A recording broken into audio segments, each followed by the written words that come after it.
Alors, bonjour à toutes et à tous et bienvenue dans ce Move Up Talk euh, dont la thématique est le leadership au féminin. Est-ce que c'est une mode ou une nécessité? On le verra. Euh, Avant toute chose, je voudrais quand même remercier Metanesis et Move Up, bien sûr, et bien sûr Alexandra pour son invitation. Alors, on va essayer de respecter le timing qui est de maximum 1 heure de diffusion. Je vous propose, alors je ne sais pas ce que Alexandra va accepter ou si, mais de poser vos questions tout au long de la présentation. On se fera un plaisir d'y répondre. Alors moi, généralement, je réponds quand vous posez les questions, mais on peut le faire à la fin aussi. Alexandra, c'est toi qui décideras. Je pense que vous allez recevoir les questions dans le chat. Alors, euh, je vais voir si... Voilà. OK. Je vais peut-être commencer par me présenter. Euh, je suis Vincent Bosmans. Ouais, je suis administrateur de société, formateur, bien sûr, un business coach. Euh, j'ai une société qui est Kibo Leadership Academy, qui dispense des formations en management et en leadership, principalement. La société est basée au Maroc et on travaille principalement sur l'Afrique subsaharienne euh, avec des entreprises et des individus. Beaucoup en coaching, coaching de groupe, coaching individuel. Et voilà, pour vous décrire un peu qui je suis et rapidement, je suis coach certifié de l'ICF. Parce que vous voyez, c'est l'International Coach Federation. Je le dis simplement parce qu'aujourd'hui, le mot coach est parfois un peu utilisé à toutes les sauces.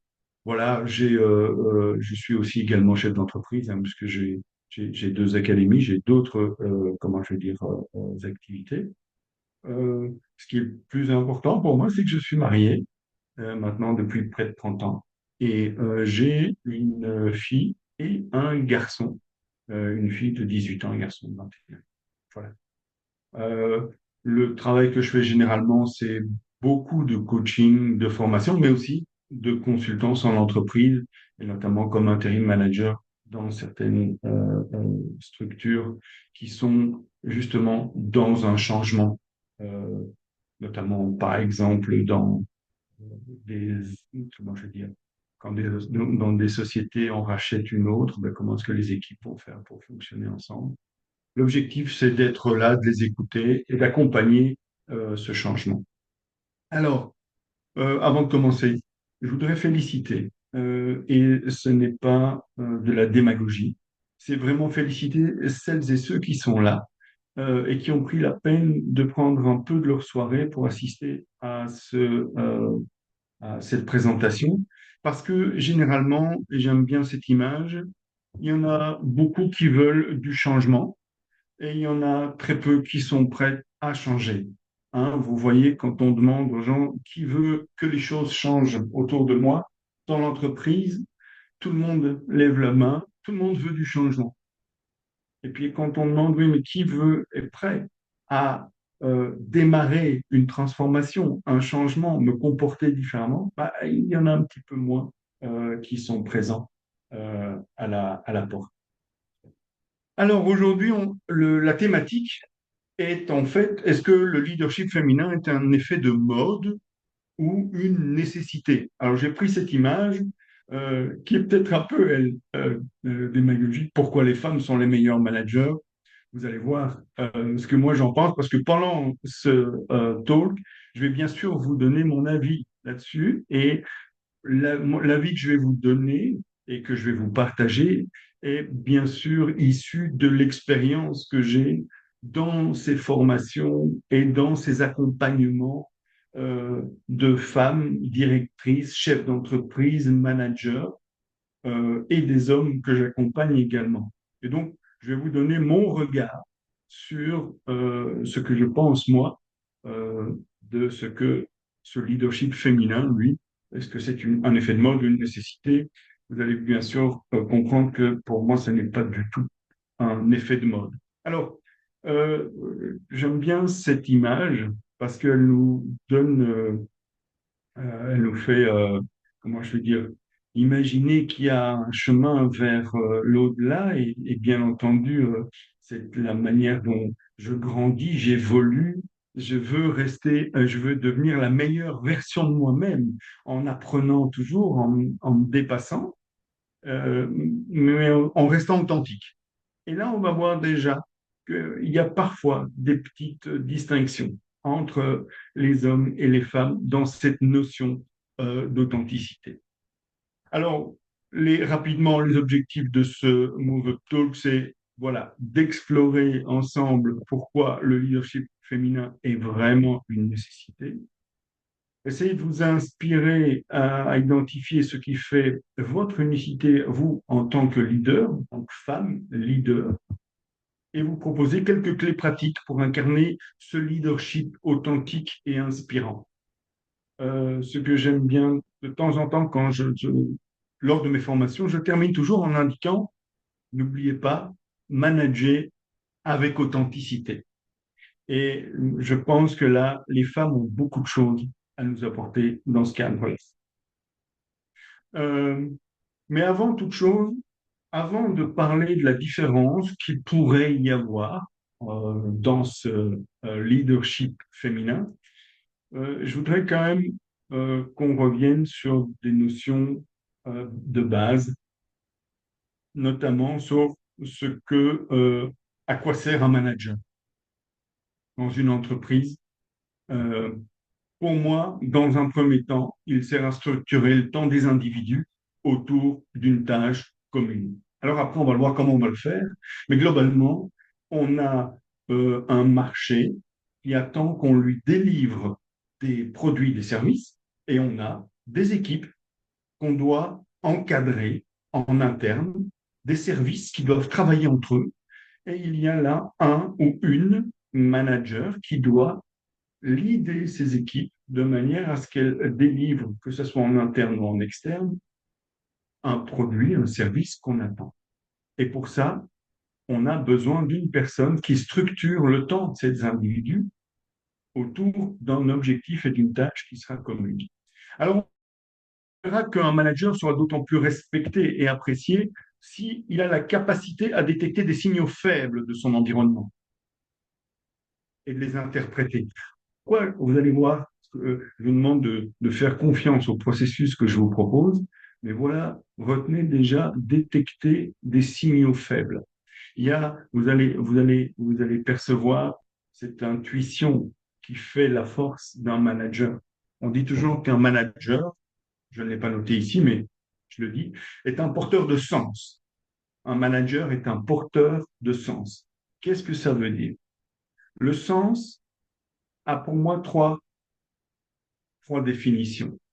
Généralement, je pose la question. Si quelqu'un veut y répondre, qu'il le dise dans le chat. On verra si vous avez bien compris, si on est aligné là-dessus. Ben, un porteur de sens, le sens, c'est la direction. Bien entendu, en tant que leader, en tant que manager, homme ou femme, mais clairement, je dois donner la direction à mes équipes. L'objectif, c'est que je leur dise par où aller et où aller. Même si en amont, j'ai ce management participatif où j'ai demandé, j'ai travaillé avec mes équipes, je les ai écoutés, j'ai posé des questions, je leur ai demandé leur avis, mais à la fin, il y en a quand même un qui prend la décision, c'est le manager, et il donne la direction. La deuxième définition du mot sens, c'est en effet la signification. Bien souvent, après avoir discuté avec le management, les N+1, le manager, dans son équipe, il sait déjà ce qu'on attend de lui et il doit le cascader auprès des équipes. Et donc, en fait, il va donner des ordres. Il va dire où on doit aller, comment on doit faire les choses. Et les collaborateurs, eux, parfois, se demandent pourquoi. Tiens, j'avais une pile de dossiers à gauche à la fin de la journée, ça doit être à droite, et ils doivent être remplis, mais ça va servir à quoi? Je fais pourtant partie d'une chaîne et je ne sais pas pourquoi ça fonctionne, pourquoi est-ce qu'on me demande de faire telle ou telle chose. Donc, en fait, Le deuxième, la deuxième définition du mot sens, quand je dis qu'un manager est porteur de sens, c'est la signification. J'explique pourquoi. Je demande à mon collaborateur de faire telle ou telle chose. Alors pourquoi est-ce que j'essaye de vous dire ça? Parce que j'en viens à détecter les signaux faibles. La troisième définition du mot sens, c'est ben, nous avons cinq sens. L'ouïe, l'odorat, la vue. Et dans l'odorat, je dis, nous avons aussi, nous, le feeling. Le sens, c'est l'intuition que c'est le bon moment pour faire les choses. C'est pas maintenant que je dois dire telle ou telle chose à mes collaborateurs. Euh, et la capacité à détecter des signaux faibles, je pense que là, il y a parfois des choses qui différencient un homme d'une femme. Quand on est en réunion et qu'on a des collaborateurs qui sont autour de la table et qui, après avoir entendu parler un collègue ou le boss lève les yeux au ciel, je me rends compte que là, il y a quelque chose qui ne va pas. Ce n'est pas, c'est complètement dissonant. Je vois que le signal, parce qu'il ne s'est pas manifesté, mais le signal est faible et je me rends compte que là, je dois miser sur ma capacité, sur mon intuition et me dire là, je dois aller voir ce collaborateur et discuter avec lui. Cette capacité à détecter les signaux faibles et permet en fait à ce qu'on ait de plus en plus confiance dans ce manager. On sent que cette personne est à l'écoute, est sensible à ce qui se passe autour d'elle.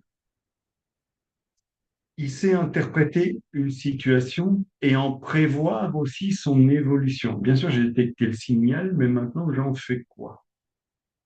Je l'interprète comment? Et comment je vais maintenant utiliser ce que je viens de percevoir pour avancer, débloquer une situation.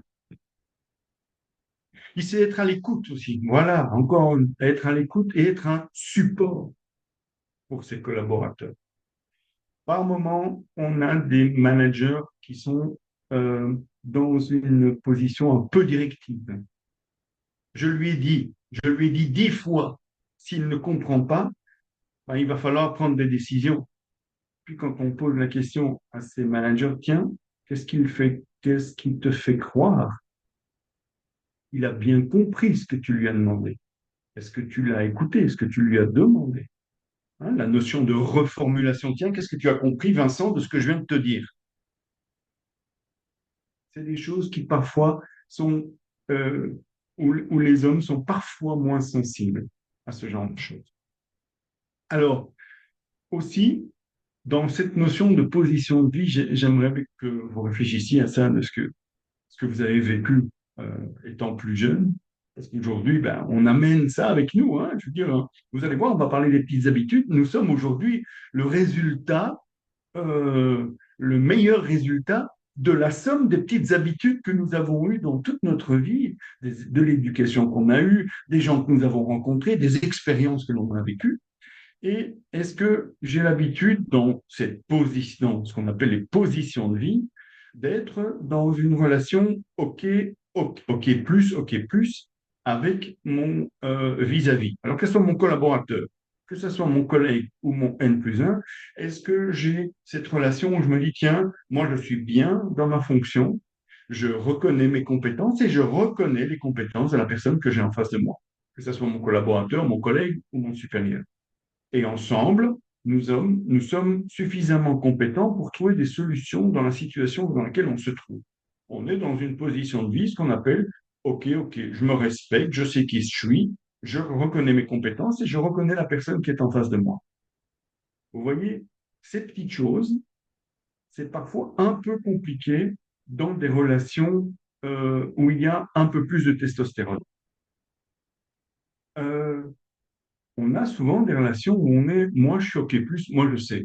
Moi je connais, j'ai toute cette expérience que je transpire depuis des années et que je mène. Par contre, lui, c'est vraiment catastrophique. Je ne peux pas compter sur lui, je n'y crois pas. Je ne crois pas qu'il soit suffisamment compétent pour. Donc moi, je suis OK plus, l'autre ne l'est pas. Comment est-ce que je fais alors dans cette situation pour mener un leadership qui soit participatif à l'écoute, engageant, on va voir que c'est un peu compliqué.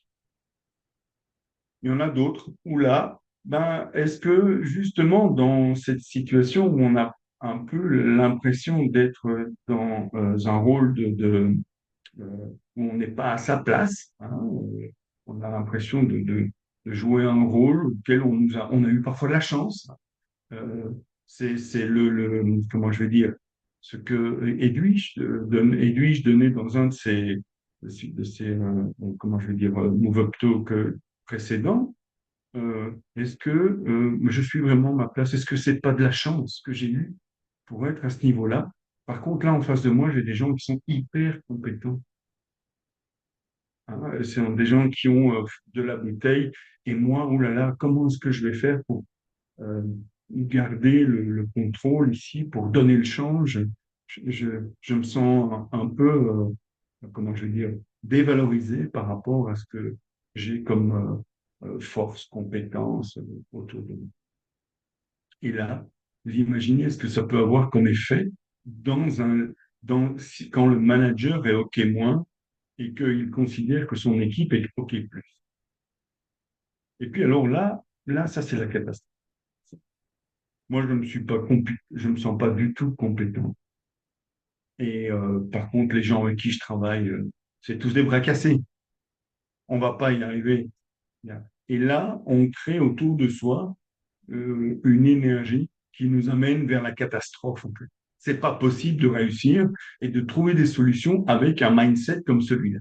Donc, vous avez bien compris que l'objectif, c'est d'être dans cette situation d'OK plus, OK plus. Je me considère et je considère les personnes qui sont autour de moi également. Donc, cette position de vie va influencer la manière dont la personne pense, agit et entre en relation avec les autres. Comment est-ce que moi, en tant que manager, je vais rentrer en relation avec quelqu'un que je ne considère pas? Est-ce que je ne vais pas avoir plus l'envie d'être directif et de lui dire ce qu'elle doit faire ou ce qu'il doit faire? Et si par contre, moi, je ne suis pas à l'aise, est-ce que je ne vais pas être transparent dans ce management? Mais tout ça vient de ce que l'on a vécu depuis notre plus jeune âge. Tiens, comment ça se passait à l'école, comment les professeurs nous traitaient, nous, les élèves, hein. Comme c'était le professeur, il était déjà sur l'estrade et il venait avec son bic rouge barrer les fautes. On n'a jamais vu des professeurs entourés des bonnes réponses au bic vert. On est en entreprise, on va voir que ben, ça va devenir important de faire ça. Et pour ça, il faut le sentir. Il y a un peu de feeling.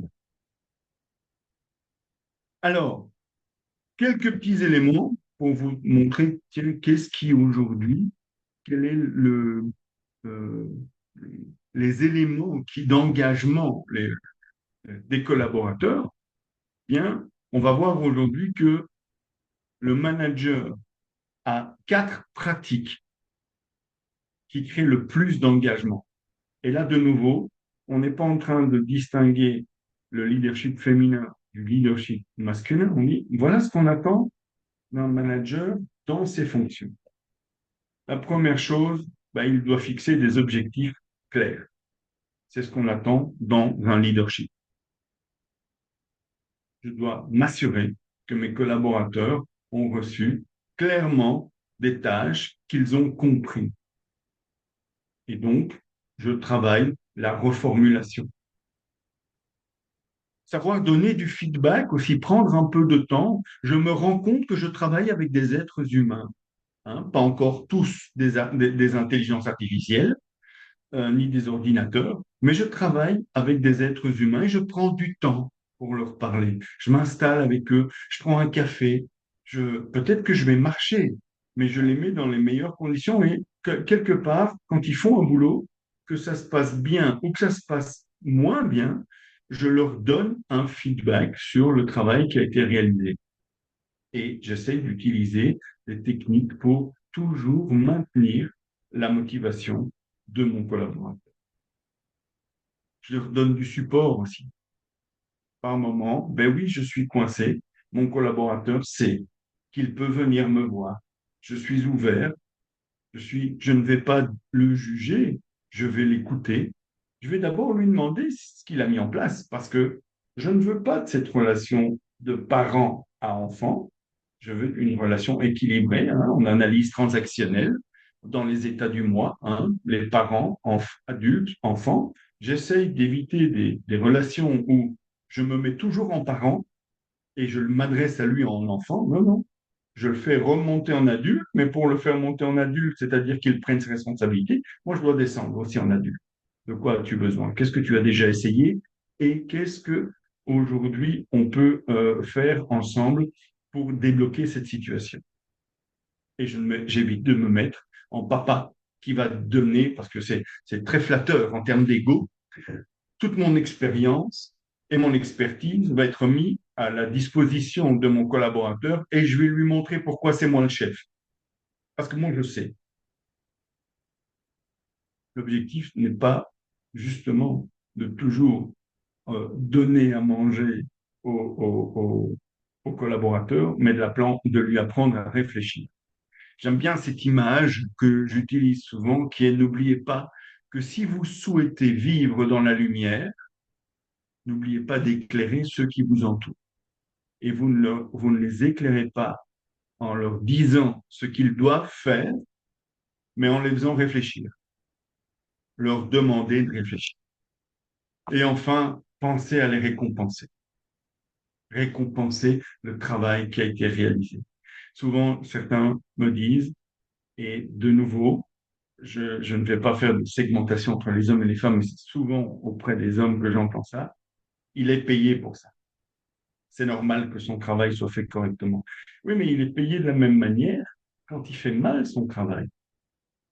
Alors, qu'est-ce qui se passe? C'est qu'aujourd'hui, là, je dois avoir cette conscience que le feedback que je donne et là, le signe de reconnaissance que je vais donner, même s'il n'est pas il n'a pas encore atteint les standards que j'attends de lui, ce signe de reconnaissance va être un élément de motivation.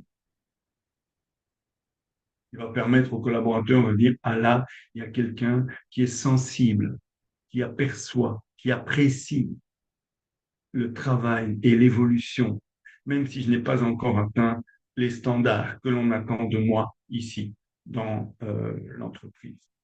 Mais au moins, on reconnaît mon travail. Alors, vous l'avez compris, pour moi, bien sûr qu'il y a des hommes et des femmes, mais le leadership, la fonction de leadership, pour moi, elle n'a pas de genre. Bien sûr, comme je vous l'avais entendu, il y a des tendances générales qui existent et chaque individu, comme je l'inscris, a son style unique qui est influencé par sa personnalité, ses expériences, son environnement, mais ce serait réducteur de dire qu'un genre est meilleur qu'un autre. Je sais que certains m'ont dit, oui, mais Vincent, tu avais dit que les femmes étaient les meilleurs managers. Bien sûr que c'était en boutade. Je voulais juste marquer le coup en disant, bien sûr que les femmes ont énormément à apporter dans ce management, dans ce que j'aime bien rappeler en disant le people management. On est orienté résultat sans oublier la dimension humaine. Et par moment, là, il y a un peu de différence entre certains styles de management. Et clairement, on voit quand les équipes sont dirigées à la fois par des hommes et des femmes, on semble souvent voir qu'elles sont plus performantes. Et on va voir après, parce que je vais vous parler du projet Aristote. Et voilà, ces équipes, elles bénéficient d'approches complémentaires dans la résolution de certains problèmes. Quelque part, peut-être de la part des hommes, euh, ceux qui privilégient un peu plus une structure hiérarchique, un peu plus rigide, qui mettent l'accent sur plus d'autorité, où là, on va avoir des femmes qui vont quand même essayer de comprendre et de valoriser le bien-être de l'équipe et mettre l'accent sur la motivation. On se rend bien compte vous allez voir qu'on va parler du why après. C'est ça, Alexandra en a parlé sur son site et sur MoveUp. Si vous allez sur le site, vous allez le voir. Why, c'est un bouquin de Simon Sinek. Je ne sais pas si vous allez le voir ici. Moi, c'est un truc que je vous conseille vraiment de lire. euh, aujourd'hui, euh, le fait de se rendre compte que dans certaines résolutions euh, de, de- de problèmes, on va avoir comment je vais dire, ces approches, pardon, complémentaires dans la résolution de problèmes, on va avoir des femmes, comme je viens de le dire, qui valorisent plus le bien-être et la motivation des personnes. Et le coaching d'équipe, elles vont avoir une vision en disant, nous sommes ici en charge des personnes qui sont, elles, en charge des résultats. Souvent, parfois, il y a des gens qui ne sont pas d'accord avec ça, et vous me le direz après, si vous pensez que c'est parfois difficile à comprendre ou à accepter. Mais aujourd'hui, le manager, son rôle, c'est plus de 70%, 70% de son temps est là pour encadrer les équipes, leur donner du support, du feedback, des objectifs clairs. C'est ça le rôle d'un manager.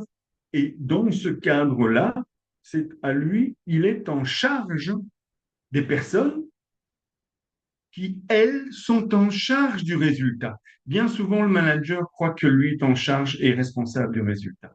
Il est responsable, mais il n'est pas en charge. Normalement, il doit s'occuper des personnes qui sont en charge de ce résultat. Et là, on dirait qu'il y a quelque chose chez les dames qui devient plus naturel en termes d'empathie, en termes de volonté de bien-être, de climat de travail et de motivation aussi que chez les hommes. Alors, par moment, on a des personnes qui veulent aller rapidement dans la chaîne de décision, qui est de dire, j'ai dit ce qu'il fallait faire, j'aimerais bien qu'on fasse ce que j'ai dit qu'on fasse, point. Et on n'a pas de discussion. Donc là, on ne prend pas de temps sur la prise de décision, mais par contre, dans la chaîne d'exécution, il y a parfois, ça traîne un peu. Il y a même des gens qui mettent des bâtons dans les roues, simplement parce que il n'y a pas de sens. On ne m'a pas expliqué pourquoi. On ne sait même pas si moi je me sens bien dans ce qu'on me demande de faire et si j'ai la sensation d'avoir la capacité de le faire.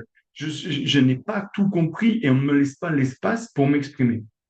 Par contre, et c'est un modèle qui s'appelle la sociocratie, je vous engage à aller jeter un œil sur Google, ben, on se met dans le grand nous pour prendre des décisions importantes, bien entendu. Et on se met dans le grand nous pour dire, tiens, aujourd'hui, euh, qu'est-ce que l'on va décider? Et est-ce qu'on est d'accord, on a un objectif, est-ce qu'on est d'accord d'aller dans ce sens-là? Et on écoute chacun va donner son avis. Et une fois que la décision sera prise, il y a une technique, mais on n'est pas là pour en parler, la décision va passer dans la chaîne d'exécution, où là, il y a la hiérarchie, il y a un chef, il y a des directeurs, il y a des sous-directeurs, etc. Il y a des exécutants. Voilà. Et là, on va se rendre compte que dans cette chaîne d'exécution, tout va plus rapidement. Pourquoi? Il y a un peu de moi dans la décision. Donc, il y a moins de freins. On a pris du temps dans la prise de décision que l'on voit dans le grand nous. Et ça, je pense que de nouveau, ce sont des prises de conscience du besoin de garder les gens motivés et engagés, de manière à ce que dans l'exécution, tout le monde sache exactement où on va, quelle est ma part de responsabilité, ce qu'on attend de moi et ce que je peux, moi, ce sur quoi je peux compter sur toi. Alors, j'ai quelques dames ici euh, que j'aime montrer parce que euh, c'est vraiment l'image du fait que l'on peut réussir à un très haut niveau en étant une femme sans pour autant avoir le même style de leadership que les hommes. Ici, Jacinda Ardern, qui est l'ancienne première ministre de la Nouvelle-Zélande, je crois qu'elle était première ministre jusqu'en 2003, ben, aujourd'hui, elle a montré qu'il était possible de diriger fermement tout en étant accessible et vulnérable. Et j'aime bien la phrase qu'elle cite ici, elle dit, l'une des critiques auxquelles moi j'ai été confronté au fil des ans est que je ne suis pas assez agressive ou que je ne m'affirme pas assez. Mais dit-elle, je refuse de croire qu'on ne peut pas être à la fois compatissant et fort. C'est une traduction, bien entendu, puisqu'elle l'a dit en anglais. Mais voilà, je refuse de croire qu'on ne peut pas être à la fois compatissant et fort. En deux mots, il ne faut pas confondre gentillesse et faiblesse. Ce n'est pas parce que quand j'ai ma porte ouverte, je suis à l'écoute qu'à un moment donné, si ça ne va pas, je n'ai pas la capacité de dire les choses telles qu'elles doivent être dites. Parfois, je dois prendre même des décisions difficiles. Pourquoi est-ce que ça doit se faire dans le stress, l'agressivité, l'arrogance? Pourquoi? Aujourd'hui, c'est ce que les femmes peuvent apporter. Vous allez voir que dans ce projet Aristote, à un moment, on a fait cette étude. Je vais pas le dire tout de suite parce que pour moi, je vais aller trop vite sur ce que je suis en train de vous parler, mais ça m'y fait penser. Donc. Vous allez voir que ce besoin d'être à l'aise quand je rentre dans le bureau, quand je viens dans l'entreprise, d'avoir quelqu'un de gentil qui sourit, et parfois les choses ne vont pas bien, et je le sais. Je n'ai pas besoin qu'on me tape sur la tête. Je sais que on a des choses importantes à faire. Je sais qu'il y a des urgences à gérer, et il y a une manière de créer ce climat de travail où derrière cette urgence, les femmes, plus peut-être que les hommes, ont cette conscience aujourd'hui ça ne sert à rien de mettre du stress ou de la tension sur les difficultés que nous rencontrons déjà. Il est plus intéressant d'aller chercher le meilleur de chacun, plutôt que d'aller faire en sorte que les gens naviguent sous les radars parce que je leur fais peur. J'ai mis aussi ici Ngozi Okonjo, qui, elle, est une femme africaine, donc nigériane, et qui était au pouvoir au Nigeria, mais qui également est directrice générale de l'OMC pour la seconde fois. Et c'est vrai que c'est une source d'inspiration pour les femmes africaines. Elle a reçu aussi le Bridging Leadership Award en 2014 de la David Rockefeller. Et elle est considérée comme pragmatique, pourtant avec un fort accent, elle, par contre, sur la transparence et l'éthique. C'est son unicité. On en reparlera, c'est l'unicité de cette dame. Et puis, par moment, je trouve qu'il n'y a pas que des grandes dames comme ça sur le devant de la scène qui sont aussi des femmes inspirantes. Et je le dis sans démagogie, mais je trouve aussi qu'une Alexandra, elle aussi est quelqu'un d'inspirant dans ce qu'elle fait. Elle a vécu aussi des choses difficiles, mais elle est là, elle se bat pour les femmes, pour le boulot qu'elle donne, pour la transmission. Elle est formatrice aussi. C'est aussi un rouleau compresseur qui veut laisser une trace dans ce qu'elle fait. Elle a une énergie débordante. Moi, je peux clairement dire, Alexandra m'inspire vraiment. Et je le dis pour Edwige aussi, sont des femmes qui, elles, ici, sont peut-être moins à la télé, sur les comment je veux dire, les grandes chaînes de télévision, mais dans leur communauté, elles bousculent les choses. Et ça, à un moment donné, vous pouvez vous aussi choisir de bousculer les choses dans votre communauté, avec votre unicité. Quand ça ne va pas, ou bien quand il y a des choses à dire, j'ai des échanges, moi, avec Alexandra, c'est toujours très correct. Et puis, on va trouver des solutions sur certaines choses qui peuvent paraître bloquantes, mais je n'ai pas l'impression que Alexandra est quelqu'un de faible. C'est quelqu'un plutôt, pour moi, qui avance, qui est un vrai rouleau compresseur, mais qui a un wording qui est agréable. Quand elle m'envoie un message, quand elle m'appelle, c'est un plaisir. Pourquoi est-ce qu'on est obligé, quand il y a des choses un peu tendues, de tout d'un coup monter dans les tours? Alors, pourquoi parler de leadership féminin? Ben, aujourd'hui, on parle de plus en plus de la place de la femme dans les entreprises et même en politique. En Belgique et dans certains autres pays, on parle notamment, on doit démontrer une certaine forme de parité homme-femme dans les partis politiques. Alors, euh, est-ce que c'est toujours fait de manière correcte? Est-ce que les choses ne sont pas un peu déguisées? Par moment, on est en train de se demander si on n'a pas fait venir des femmes parce qu'il fallait cette parité, mais elles sont sans pouvoir. Est-ce que c'est correct ou pas, la manière dont on le fait? Mais donc, aujourd'hui, est-ce que c'est une simple tendance? Moi, je ne le pense pas. Je pense que c'est une nécessité, vraiment, pour construire ce monde un peu plus équilibré et un peu plus inclusif. Et je vous l'ai dit dès le départ, ce que je vais partager, c'est vraiment d'abord mon ressenti, mais qui est issu, voilà, de l'expérience que j'ai en RDC, au Cameroun, en Belgique, au Luxembourg, en France, avec les entreprises et en tout cas les hommes et les femmes que j'ai la chance aujourd'hui de coacher. Alors voilà, le projet Aristote. Euh, En fait, je vais vous en parler parce que Google a voulu faire un test et a voulu savoir quels étaient comment je vais dire, quels étaient les critères des entreprises les plus performantes, puisque vous savez que la préoccupation principale que la plupart des managers ont, c'est essayer de comprendre comment booster l'efficacité de leurs équipes. Alors, pour répondre à ça, ils ont fait une étude mondiale. Elle date de 2012, je pense.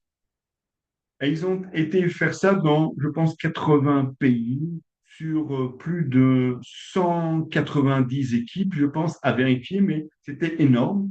Et ils en ont retiré un élément. Contrairement à ce qu'on sait, ce n'est pas la diversité, en fait, des équipes, avec des personnalités spécifiques, des gens plus ou moins compétents, qui faisaient la qualité de leurs équipes, c'était la sécurité psychologique. En deux mots, c'était la capacité de l'équipe à faire en sorte que le collaborateur s'y sente à sa place. Je sais que quand je viens dans cette équipe, on m'écoute. Je ne suis pas en danger. Je suis respecté. On s'intéresse à mes idées. On me pose des questions. On tient compte de ce que je dis. C'est pas du fake. On ne fait pas semblant. Ce que je dis, on en tient compte. On le note d'ailleurs. Et alors, on voit au-delà de ça, mais qu'avec certains, je vais, euh, je vais faire du vélo, je fais du sport, je vais, comment je vais dire, au cinéma avec un groupe avec des collègues. Je m'occupe d'aider la communauté.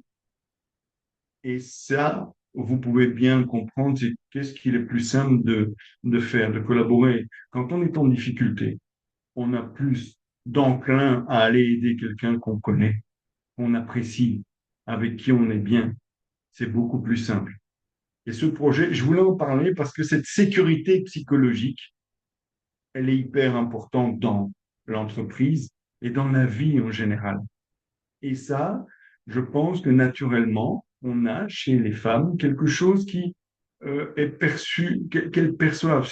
C'est plus, je pense, plus naturel chez certaines. Et je dis chez certaines parce que je, j'ai noté ici, je, je coach en Belgique une directrice commerciale, et là je vais vous dire juste l'inverse. Je coach une directrice commerciale, un petit bout de femme. Elle doit avoir aujourd'hui une quarantaine, 40, 45 ans, une ancienne sportive de haut niveau, et aujourd'hui, elle est ingénieure civile, c'est un vrai rouleau compresseur. C'est-à-dire que par moment, c'est l'humain est parfois un peu négligé dans la relation. C'est qu'elle sait où elle va, elle sait ce qu'il faut faire. Elle jouait en plus dans un sport de haut niveau qui était le tennis. Vous imaginez, le tennis, bon, c'est pas un sport d'équipe, hein. C'est un sport individuel. Et aujourd'hui, ben, si on la suit pas, elle avance et elle fonce. Elle laisse parfois des gens sur la route. Quand je reviens sur ce que sur ce que je vous disais tout à l'heure, voilà, le leadership n'a pas de genre. Là, ici, on est juste sur comment je veux dire, une situation où on a quelqu'un qui est plutôt, elle, à ne pas attendre les gens et avoir peu d'empathie. Et puis, on a le directeur, lui, des opérations, qui, lui, plutôt, bah, il est aussi un rouleau compresseur, mais il est gentil, il a le sourire, c'est un grand monsieur, comme ça, costaud. Quand on ouvre son bureau, il est solaire, comme ça, il est ouvert. C'est sa manière à lui aussi, c'est peut-être son côté féminin qui ressort. Mais voilà, ce que je voulais dire, c'est qu'aujourd'hui, la sécurité psychologique, si moi je veux être, comment je veux dire, efficace, si je veux être performant, ben, j'ai besoin aussi de me sentir à l'aise dans l'équipe avec laquelle je travaille. Alors, ce que les femmes apportent généralement dans cette situation, je parle de sécurité psychologique, c'est une intelligence émotionnelle élevée et une approche collaborative et une résilience qui est plus importante souvent que chez les hommes. Et j'aimerais qu'on comprenne bien entendu que l'objectif, ce n'est pas de modéliser en tant que femme le leadership masculin. On voit parfois certaines femmes essayer de modéliser ce que les hommes font.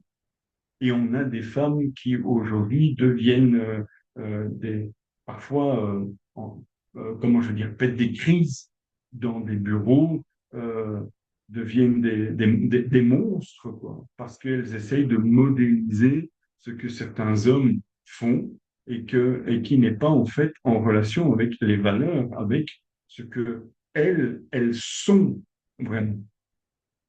Et donc, en fait, le leadership féminin, il est là pour compléter et créer vraiment un équilibre entre les deux. Voilà, l'erreur de la modélisation masculine, c'est trop souvent les femmes à des postes de leadership se sentent contraintes de s'adapter à un modèle de management masculin. Ça peut entraîner une perte d'authenticité et un style de leadership qui ne correspond pas au profil. Alors, j'aime bien cette citation d'Oscar Wilde, en fait, mais je rappelle, vous n'avez pas besoin de copier. Vous devez incarner celle que vous voulez être. Soyez vous-même, comme le disait Oscar Wilde. Les autres sont déjà pris. Soyez vous-même. Essayez d'apprendre à vous connaître. Alors, ici, je vais rapidement vous donner un élément sur comment je vais dire, les petites habitudes. On est d'habitude, on a un objectif. On veut devenir un manager hyper respecté. Et là, l'objectif nous fait mettre en place un processus, un changement qui va nous amener à un moment donné vers une autre identité. Donc, par exemple, je veux arrêter de fumer, je veux boire de l'eau. Ah, je veux remettre mes reporting à temps. Je veux pouvoir être une manager qui lead et qui inspire mes équipes. Et donc, pendant un moment, je vais changer certaines habitudes. Je vais donc maintenant être plus attentive parce que j'ai cet objectif-là. Je vais être plus attentive à ce que je fais, à la manière dont je vais parler à mes équipes. Je vais peut-être les écouter un peu plus. Et pendant un moment, je vais vraiment changer, euh, euh, comment je veux dire, d'identité. Et quand on fait ces changements basés sur des objectifs, c'est souvent, euh, comment je veux dire, ce n'est pas permanent. J'en veux pour exemple l'exemple du sportif qui veut courir les 42 kilomètres du marathon de New York.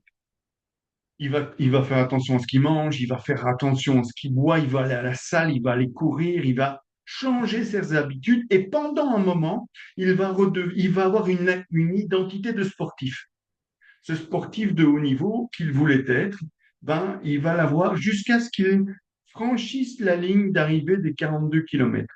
Quand l'on a un changement qui est basé sur les objectifs, dès que l'objectif a changé, est atteint plutôt, c'est fini. On va retrouver la même personne 2 semaines plus tard dans son sofa en train de manger des pop-corns et boire de la bière. L'identité n'aura été qu'éphémère. Ce n'était pas le sportif de haut niveau qu'il voulait devenir. Il voulait, lui, atteindre un objectif qui était de faire les 42 kilomètres du marathon. Idem pour ceux qui veulent perdre du poids euh, pendant un moment donné. On fait attention à ce qu'on mange hein, juste avant l'été, hein, c'est d'être beau en maillot, tout ça. Et puis une fois que l'été est terminé, c'est fini. On remange des pâtes et des pizzas. Alors, par contre, si maintenant je décide d'être une autre, quelqu'un de sain, je décide d'être quelqu'un de sain, d'être quelqu'un d'organisé, d'être un manager inspirant. C'est mon identité. Maintenant, j'ai décidé et je suis ce manager inspirant. D'ailleurs, je regarde des vidéos, j'écoute des podcasts, je lis des bouquins. Et là, tout d'un coup, ben oui, dans mon processus, je vais changer naturellement d'habitude. Je ne me force pas.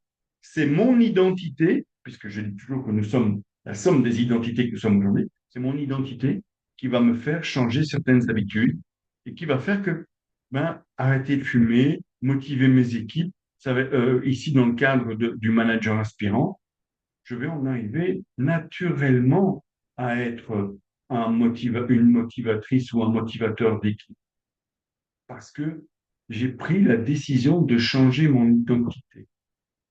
Et c'est comme, et dans le wording que vous allez utiliser, c'est super important. Vous savez, quand j'ai suivi cette formation pour devenir coach, en programmation neurolinguistique, le formateur m'a demandé de me mettre debout devant la salle et de me dire, tiens Vincent, dis-nous un peu qui tu es. Et alors, bah, je dis bonjour. À l'époque, j'avais une agence de publicité, j'avais 5 gars qui bossaient pour moi. Et je dis, bah, je m'appelle Vincent Bosmans, je suis marié, j'ai 2 enfants, je suis patron d'une agence de publicité ici en Belgique, j'ai 5 personnes qui travaillent pour moi ici, et parce qu'ils me demandaient de 0 à 10 comment je me sentais en tant que coach. Bah, je dis, là pour le moment, je me sens à 4 parce que j'ai déjà appris des choses, mais je vois que le chemin est très long et que j'ai encore plein de choses à apprendre pour devenir coach. Pour devenir coach. Il m'a dit, OK, maintenant, tu vas écouter ce que je te dis et tu vas me dire après comment tu te sens sur une échelle de 0 à 10 dans toujours cet objectif de devenir coach. OK. Alors, répète après moi. Je m'appelle Vincent Bosmans et je suis un coach en formation. Je suis un coach, mon identité, en formation. Il faut donner des mots que le cerveau est d'accord d'écouter. Hein. Parce que si vous dites je suis un coach, le cerveau il va dire ça ne va pas. C'est pas vrai. Tu te mens. Ne dis pas ça n'est pas vrai. Par contre, si tu dis je suis un coach en formation, ah oui, oui, oui, je dois encore apprendre des choses. Mais là, maintenant, je suis déjà un coach. Et je vous assure que je suis sorti, j'avais d'autres lunettes. Je regardais les gens autrement, j'écoutais les mots qu'ils utilisaient. Ah oui, la personne me disait, je vois bien ce que tu dis. Ah oui, on avait vu Vacob, il est visuel, il voit ce que je dis. Ah oui, ah, j'entends ce que vous dites. Ah oui, plutôt auditif. Ah, il levait les yeux au ciel, sur la gauche, à droite. Je commençais à regarder les gens d'une autre manière parce que j'avais cette identité de coach. À un moment donné, ce que je vais, et bien sûr que c'est quelque chose, quand le changement est basé sur l'identité, il va être durable. Et donc, en fait, la question, et souvent quand on se pose la question de, tiens, est-ce que tout ce que je mets en place pour devenir, parce que j'ai entendu ce que Vincent avait dit, c'est vrai que demain, je vais décider, maintenant j'ai compris, et je suis moi, cette femme leader qui est d'accord, OK, je suis OK de manager l'idée avec mon unicité, ma manière de faire. Bien sûr, il y a des outils que je vais respecter, que je vais apprendre, je vais continuer à les étudier, à avancer, à connaître ce métier que j'aime, Mais ce leadership, maintenant, je vais accepter de le mener à ma manière. Je suis déjà une leader. Je suis une leader. Peut-être encore en formation ou en devenir, mais je suis déjà une leader. Alors, par moment, quand on est dans un changement, voilà, vous voyez la ligne, les abscisses et les ordonnées, vous avez le temps et les résultats. Généralement, quand j'avance, je veux changer des choses. Et ce que j'aimerais qu'il se passe, c'est une espèce de progression linéaire, comme la flèche du milieu. Souvent, ce qui se passe réellement, c'est ça. Ça met du temps. Il y a des éléments qu'on ne voit pas évoluer. Et ça, on appelle ça, ce moment-là, on appelle ça la vallée de la déception. Mon Dieu, tous ces efforts, tout ce que je mets en place, cette abnégation, je fais comment je vais dire, j'accepte certaines situations que je n'aurais jamais acceptées avant et je ne vois pas les résultats apparaître. Et ça, c'est ce qu'on appelle la vallée de la déception. Alors, je ne l'ai pas mis ici, mais j'ai cette image, vous voyez, du glaçon qui est dans une chambre froide, et moi j'ai décidé d'y mettre de l'énergie et de réchauffer ce glaçon. Et on est à moins 3 degrés, et le glaçon est toujours dur. Et puis, je crée de l'énergie, je réchauffe la pièce, je bouge, et je descends à moins 2. Je remonte plutôt à moins 2, à moins 1,5, à moins 1. Toujours rien. À moins 0,5, le glaçon ne fond toujours pas. Et puis je suis à zéro, et là, qu'est-ce que je vois? Je commence à voir le glaçon qui fond. Pourtant, ça fait un moment où je me bouge, ça fait un moment où j'essaye de remonter de donner de l'énergie dans cet endroit pour le faire fondre et ramener la température à zéro. On n'a pas vu le glaçon bouger. Mais à un moment donné, clac, ça change. Et aujourd'hui, peut-être que je vous donne ces éléments pour que vous puissiez faire ce qu'on appelle de la transcontextualisation.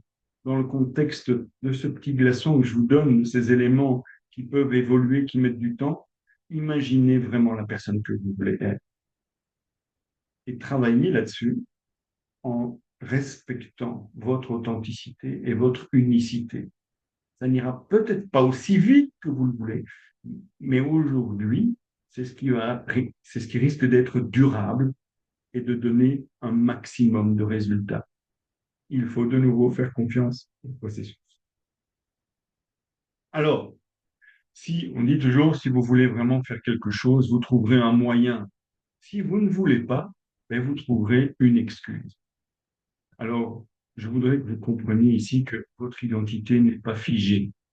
Vous pouvez choisir l'identité que vous souhaitez renforcer avec les habitudes que vous choisissez aujourd'hui. Et la question, vous voyez, c'est pas quoi ou comment, mais qui je veux être. Être l'identité en tant que leader, qui je veux être avec mon unicité. Et pour ça, on revient au bouquin, découvrir votre why, le pourquoi. Pourquoi vous faites ces choses-là? Pourquoi est-ce que aujourd'hui je vais et j'ai le souhait d'encadrer des équipes? Pourquoi est-ce qu'aujourd'hui je travaille dans cette entreprise au succès de cette entreprise? Et ça doit être votre boussole, votre pourquoi. Souvent les gens, ben, vous avez vu, vous le verrez peut-être dans le bouquin si vous l'achetez, mais il y a ce cercle d'or hein, de Simon Sinek qui explique que souvent les gens se demandent, tiens, qu'est-ce qu'on va faire? What? Hein, le what? Quoi? Et comment on va le faire? Hein? Il explique, il donne l'exemple souvent de Steve Jobs et des ordinateurs qu'il a créés. Et en fait, la plupart des personnes disent, ben, on va faire un ordinateur. Alors comment on va le faire? Ben, avec des composants électroniques et on va essayer de mettre une boîte autour pour qu'il ne soit pas trop cher. Et enfin, ben, En fait, pourquoi on fait ça? Ben, pour le vendre et gagner plein d'argent, quoi.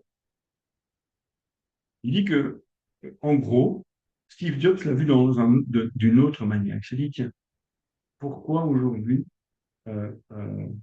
on va présenter un produit comme celui que l'on veut faire. À quoi ça va servir? Pourquoi je vais faire cette machine-là? Je veux rendre la vie des gens plus agréable, leur permettre d'avoir accès à l'information plus rapidement, etc. Ah, ok. Et pour ça, on va faire ça comment?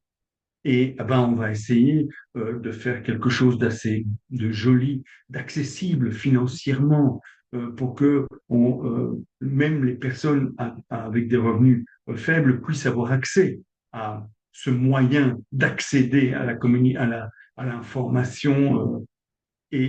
Pour finir, qu'est-ce qu'on va faire? Mais ça va être un ordinateur Mac. Et, et tout d'un coup, quand on a réussi à comprendre pourquoi on montait cette société, pourquoi est-ce qu'on est en train de créer ce qu'on est en train de faire, ça donne du sens. Et on revient à ce que je vous ai dit au départ, nous sommes des porteurs de sens. Alors, voilà, ici, pour vous, quelques questions pour identifier, en fait, pourquoi vous faites ce que vous faites aujourd'hui. Qu'est-ce qui vous passionne profondément? Alors, euh, qu'est-ce que, qu'est-ce qui fait qu'aujourd'hui, même quand les choses ne vont pas bien, quand je traverse des difficultés, je suis quand même encore, j'ai la pêche, j'ai un feu intérieur qui me motive. Est-ce que c'est monter ma propre affaire? Est-ce que c'est évoluer? Est-ce que c'est dans ma propre affaire? Tiens, je veux monter ma propre affaire, mais pourquoi? Ah, mais parce que je veux clairement que les gens mangent, je sais pas, des fruits, des légumes de qualité que j'ai produits ou que j'ai été acheter moi-même et je veux les dispenser auprès des gens. Ou bien, non, je sais que je veux motiver les gens, je sais que je peux en tirer le meilleur. J'ai cette croyance en fait que je suis là pour aller chercher le meilleur en chacun de mes collaborateurs. Je veux être cette manager qui arrive, comme l'avait fait à un moment donné, je suis désolé mesdames, mais je reviens avec des exemples que j'ai, le Ronaldo, il a commencé, il était back gauche, donc il était défenseur. Et un jour, il est arrivé il y a un coach qui l'a vu et qui lui a dit, mais ce n'est pas là que tu dois être. Tu dois être à l'avant. Tu dois aller marquer des goals. Tu sautes, tu cours plus haut que les autres. Tu as un jeu de tête magnifique, etc. Il a su révéler chez ce joueur ce que lui-même n'imaginait pas qu'il avait en lui. Ce gars va rester ancré et marqué dans la tête de Ronaldo toute sa vie, puisque c'est aujourd'hui le succès que vous connaissez chez cet homme. C'est aujourd'hui le rôle du leader de faire ça aussi. Demandez-vous aujourd'hui, vous, qu'est-ce qui vous passionne? Quelles sont, à votre avis, vos forces uniques? Qu'est-ce qui vous différencie des autres? Et qu'est-ce que vous pouvez cultiver? Et comment voulez-vous contribuer à votre environnement, à votre communauté? Vous pouvez vous poser ces questions-là et ça peut déboucher sur vraiment pourquoi je suis la leader que je veux devenir. Je donne du sens à ma quête, au chemin que je veux. Alors, il faut allier force, bien sûr, et authenticité, incarner sa force en tant que femme. Et j'aime bien, moi, l'image de incarner la force de la femme et la douceur de l'homme, hein. Les femmes n'ont pas besoin d'être dures pour être respectées. Votre capacité à équilibrer la force et la douceur est une qualité unique. La douceur, ça signifie pas faiblesse, comme je le dis. Elle peut se traduire par une écoute active, une empathie puissante et un leadership, bien sûr, inclusif, ce sentiment de vouloir rassembler, motiver autour d'eux. Alors, quelques techniques. Commencer par communiquer avec assertivité. Ça ne veut pas dire, je veux dire, quand on est gentil, ça ne veut pas dire qu'on ne sait pas dire non. Et qu'on ne sait pas dire non avec fermeté. Mais on n'est pas obligé de le dire avec agressivité.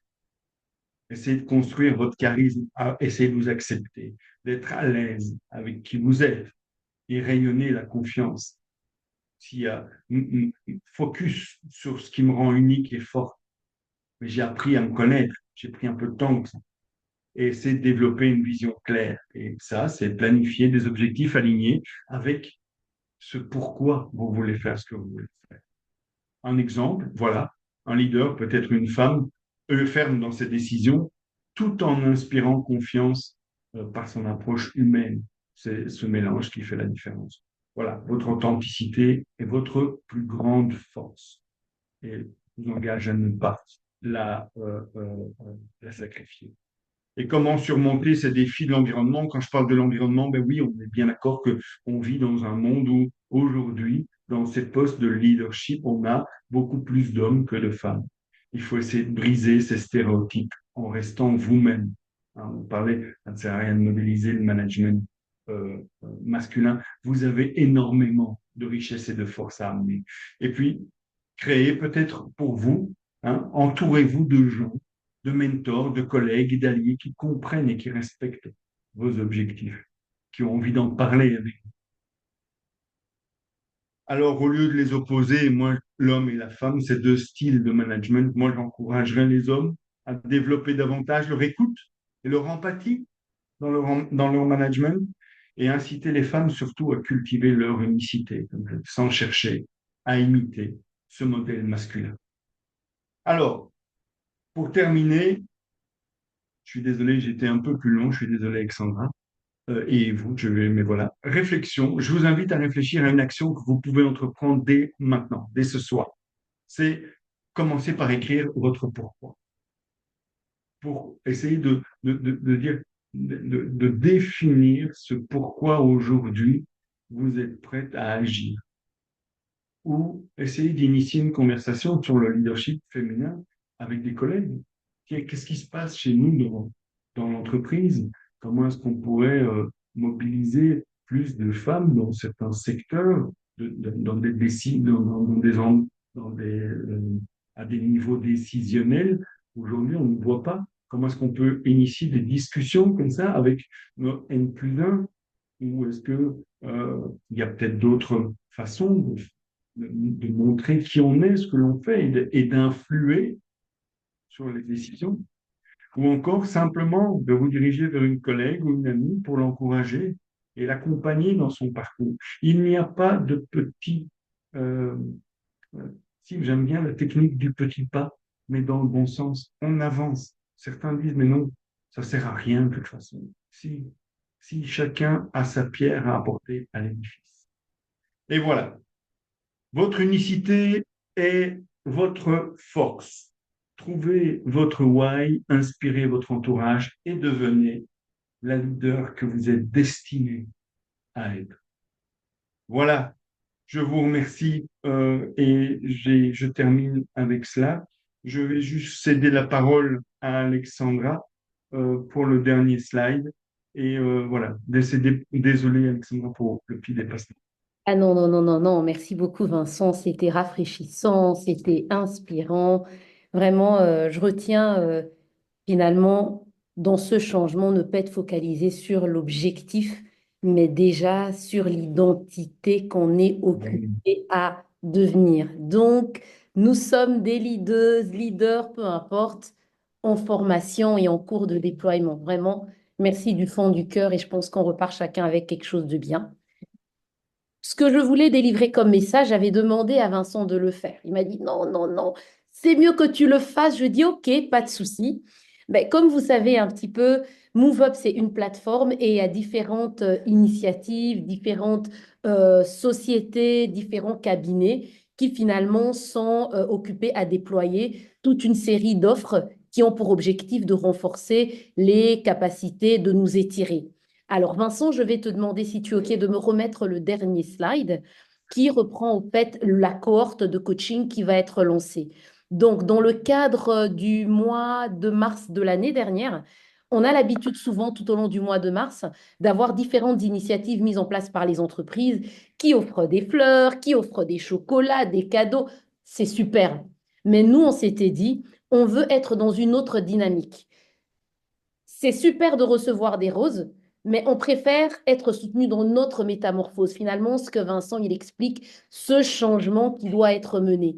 Et donc, dans ce cadre, on avait lancé la campagne Avec ou sans rose, soutient ma métamorphose, qui avait été déployée sur 3 mois, un programme finalement d'accompagnement dédié aux femmes, que ce soit entrepreneurs ou en entreprise, pas forcément cadre dirigeante, même middle management.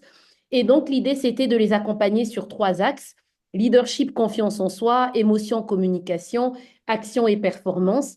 Et le tout se faisait suivant une méthodologie en 3 étapes.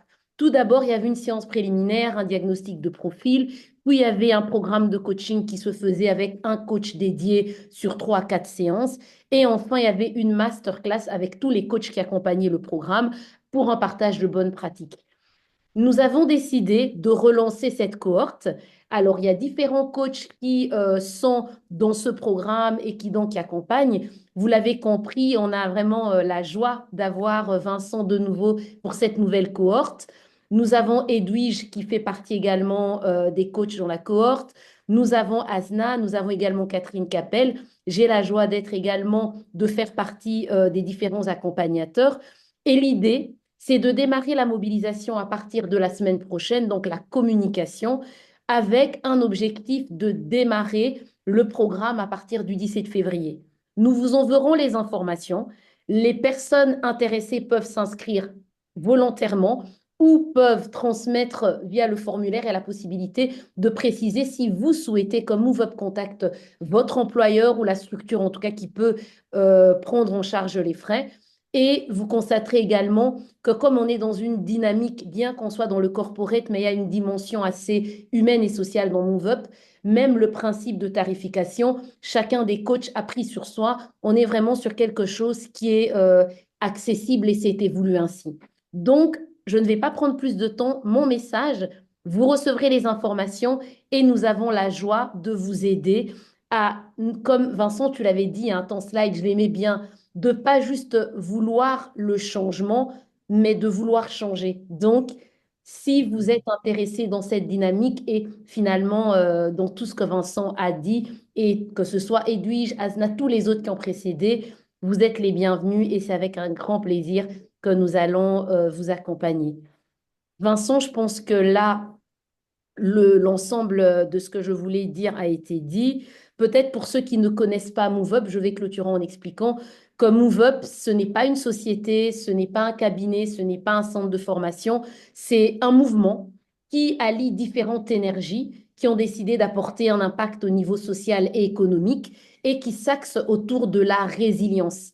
Cette capacité à continuer d'avancer, à se réinventer au-delà des aléas, des difficultés, des obstacles qu'on peut rencontrer tant au niveau personnel que privé. Donc, finalement, au travers de de ce courant, on va dire, de cette énergie portée par différentes structures, plateformes, personnes, c'est de vous aider et ne pas vous laisser seul assumer cette responsabilité de se dire, oui, j'arrive pas, qu'est-ce que je fais? Non, il y en a d'autres qui sont passés par des situations peut-être compliquées, qui peuvent être là, ou simplement des personnes qui sont super outillées et qui sont disponibles, comme Vincent par exemple, à mettre ces outils à disposition et qui peuvent le faire soit par des plateformes comme celle d'aujourd'hui, un Move Up Talk, ou au travers de prestations. Et donc, l'idée, c'est vraiment d'être là pour vous. On va peut-être voir s'il y a des questions ou des réactions, parce que là, j'ai parlé, mais toi, tu avais fini et je crois qu'il y a peut-être des personnes qui ont des questions-réactions. On vous laisse prendre la parole, des questions, des réactions. Ça peut être dans le chat ou en activant le micro. Vos réactions sont les bienvenues. Alors, je vois Léontine qui te remercie, Marie-Claire qui dit merci Vincent, Francine Beaubois qui te remercie également. Je vois un pouce qui a été mis. Écoute, Stéphane qui Tout a été clair. j'ai comme l'impression que Tania t'ovationne et Esther t'envoie un big cœur. Ben écoute, je pense que tu peux remettre juste le slide avec tes coordonnées. Comme ça, je dirais, ben voilà, peut-être qu'il y a des choses qui doivent encore percoler, être distillées par le cerveau. Ben voilà, Vincent est à votre 17, je crois, le slide suivant avec tes coordonnées. Vincent, J'ai pas mis de coordonnées, je suis désolé. Dans le chat, Je tu peux. propose que tout le monde passe par toi. Écoute, c'est comme tu veux, hein, c'est pas l'idée. Tu peux mettre à la limite dans le chat, tu peux mettre au cas où tu souhaiterais, s'il y a des gens qui ont des contacts ou quoi que ce soit en besoin, mets ton email et comme ça, ceux qui le souhaitent peuvent prendre contact sans aucun problème. Donc, il vous met ses coordonnées dans le chat. N'hésitez pas, si après il y a des questions, un besoin spécifique par rapport à ce qui a été dit, ben n'hésitez pas. Et pour le reste, ben, MoveUp est là, quoi. Donc, je te laisse le mettre avant de pouvoir clôturer. Voilà. Génial. Donc, finalement, c'est assez simple. vincentbosmans@gmail.com. Il n'y a pas de point, tout en un mot. Et nous ne manquerons pas, le replay sera disponible via la communauté MoveUp, via nos réseaux sociaux et via emailing que nous allons envoyer. Merci Vincent, à très vite et merci à tous les participants qui se sont connectés. Belle soirée à nous tous. Merci beaucoup. Au Bonne revoir. soirée, merci. Au revoir.